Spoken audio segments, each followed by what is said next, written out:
born from the golden legacy of Mukunda Jewelers. Porvi, grand opening at KPHP on November 1st.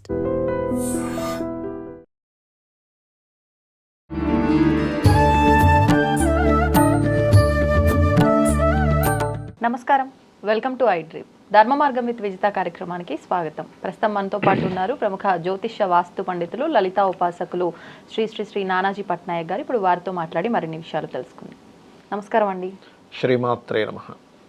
గురుగారు, కార్తీక మాసంలో మనం సోమవారాల్లో ప్రత్యేకంగా శివుణ్ణి ఆరాధిస్తాం.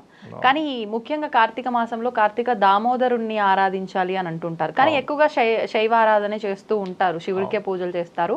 మరి ఎందుకని విష్ణుమూర్తిని ఆరాధించాలి అని చెప్తూ ఉంటారు? దాని వెనకాల రీజన్ ఏంటండి? కార్తీక దామోదరుణ్ణే పూజించాలి, శివుణ్ణి ఆరాధించకూడదని కాదు. ఇద్దరిని ఆరాధిస్తే మంచిది. శాస్త్రంలో చెప్పినటువంటి అంశాలు ఏమిటి అంటే, కార్తీక మాసం మొత్తము కూడా మనకి తులారాశిలో సూర్యుడు సంచరించే సమయం నుంచి కార్తీక మాసం కామన్గా అయితే అమావాస్య తర్వాత నుంచి చేస్తాం. కానీ తులారాశిలో ఎప్పుడైతే సూర్యుడు వచ్చేసాడో మనకి సంథింగ్ 17th 18th నుంచి వచ్చాడు.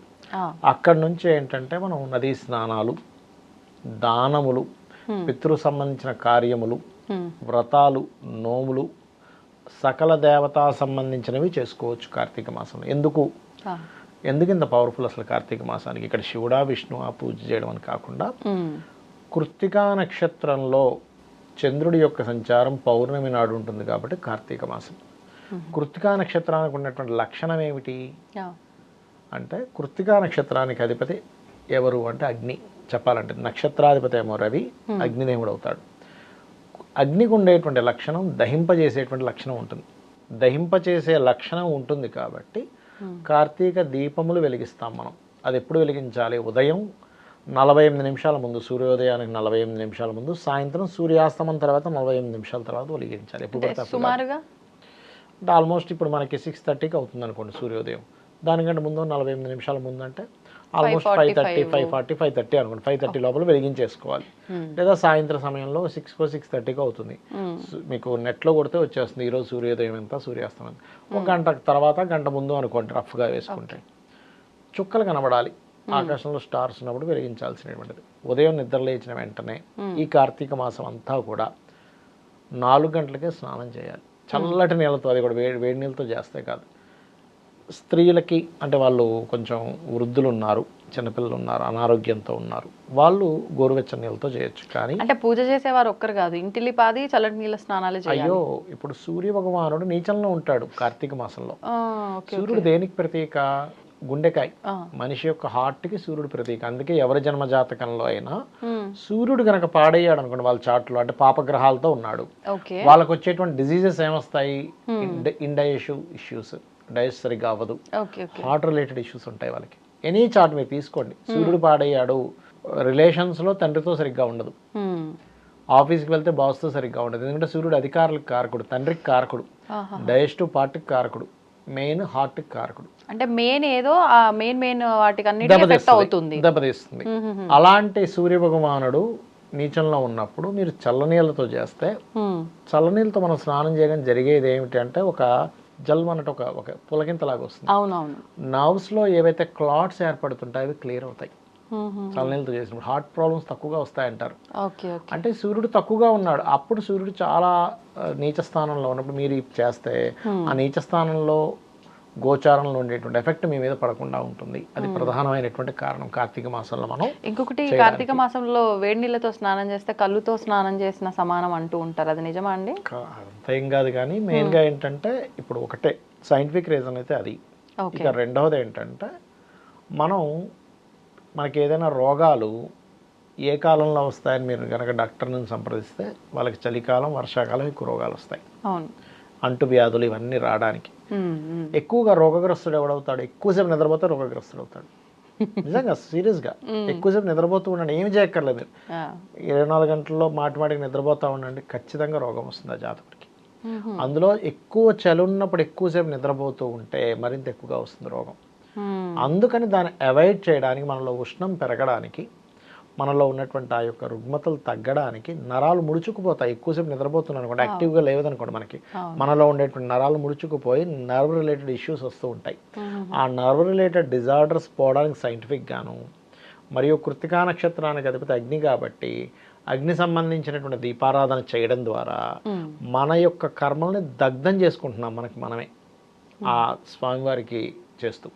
అలాగే దీపాన్ని దానంగా ఇస్తారు కార్తీక మాసంలో. బియ్యపు పిండితో కానీ గోధుమ పిండితో కానీ తయారు చేసి, ప్రధానంగా మనకు శాస్త్రాల్లో చెప్పినటువంటిది ఏమిటి అంటే ఆవు నెయ్యి లేదా నువ్వుల నూనె, ఇది ఫస్ట్ ఆప్షన్. వాటితో దీపాన్ని వెలిగించి ఆ దీపాన్ని దానంగా ఇవ్వాలి. దీనివల్ల 2 కారణాలు. ఒకటి ఫలితం ఏమిటి అంటే, ఒకటి నేను ఇందాక చెప్పినట్టుగా పూర్వజన్మ కర్మ దగ్ధము, రెండవది జ్ఞానం వస్తుందంట. అంటే దీపాన్ని కనుక దానంగా ఇచ్చినట్లయితే మనం అంధకారంలో ఉండిపోకుండా మనకి ఎటువైపు మనం ప్రయాణం చేస్తే మనకి బాగుంటుంది అనేటువంటి ఒక లైట్నింగ్ లాగా మనం ఇది పనిచేస్తూ ఉంటుంది, మన బ్రెయిన్ కానీ మన ఆలోచన విధానం కానీ. రెండవది కార్తీక మాసంలో ఖచ్చితంగా ఏదైనా ఒక తీర్థానికి వెళ్ళి స్నానం చేయాలని చెప్తుంది శాస్త్రం. మరొకటి కార్తీక మాసంలో కేవలం దేవతారాధనే కాకుండా పితృదేవతారాధన చేయడం. కార్తీక మాసంలో వీలైతే మీకు గనక స్తోమత ఉంది అంటే ఏదైనా హోమాలు యజ్ఞాలు చేసుకోవడం అద్భుతమైన ఫలితాలు వస్తాయి కార్తీక మాసంలో చేసిన దానికి.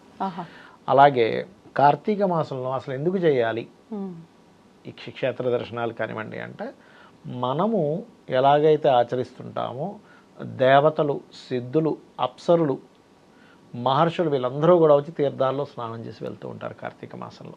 అందుకని వాళ్ళ యొక్క ఎనర్జీస్, ఇప్పుడు సిద్ధులు కానీ వీళ్ళందరూ ఏంటంటే మనం పడుతున్న తపనికి వాళ్ళు జాలి పడతారు ఒక్కోసారి. అరే ఈ ప్రాణి ఇలా ఇబ్బంది పడుతుంది కదా, జాలి పడి మన మీద ఒక దృష్టి పడింది అనుకోండి వాళ్ళది, మన కర్మలు దగ్ధమైపోతాయి. అందుకని క్షేత్ర దర్శనం చేయండి కార్తీక మాసంలో, తీర్థయాత్రలో స్నానం చేయండి, తీర్థయాత్రలు చేయండి, లేకపోతే తీర్థాల్లో స్నానం చేయండి అని చెప్తూ ఉంటారు. అలాగే ఈ యొక్క కార్తీక మాసంలో ఉపవసించి, అంటే పొద్దున్నంతా కాస్త తినకుండా టిఫిన్ లాంటిది ఏం చేసి సాయంత్రం కూడా భోజనం చేస్తారు. నక్తము, చుక్కను చూసి భోజనం చేయడం అంటారు. ఇవన్నీ చేయడం ద్వారా ఏమవుతుందంటే ఎప్పుడు కూడా హెల్త్ ఇష్యూస్ ఎక్కువగా ఎప్పుడు వస్తాయంటే, ఇందాక నేను చెప్పినట్టుగా ఎక్కువ నిద్రపోవడం వల్ల, రెండవది ఎక్కువగా ఫుడ్ తినడం వల్ల కూడా వస్తాయండి. ఫుడ్డే మెయిన్ కారణం. దీనివల్ల ఏమవుతుంది, మన బాడీలో ఉండేటువంటిది ఏదైతే రుగ్మతకి కారణం అవుతూ ఉంటుందో అది మనకి రాకుండా చేస్తూ ఉంటుంది ప్రక్రియ వల్ల. అది అలాగే ఎక్కువగా హోమాలు చేయడం వల్ల మంచి ఫలితాలు వస్తూ ఉంటాయంటారు.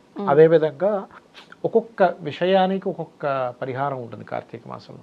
ఇప్పుడు ప్రతిదీ ఆటంకం ఎక్కువగా జరుగుతుంది కార్తీక మాసంలో. శివకేశవులతో పాటు గణపతి ఆరాధన ఎక్కువగా చేయండి. ఖచ్చితంగా వాళ్ళ జీవితంలో ఉండేటువంటి ఏదైతే ఆటంకాలు ఉంటాయో 100% పోతాయి. అలాగే అనారోగ్య సమస్యలు ఉన్నాయి, సూర్య ఆరాధన ఎక్కువగా చేయండి కార్తీక మాసంలో.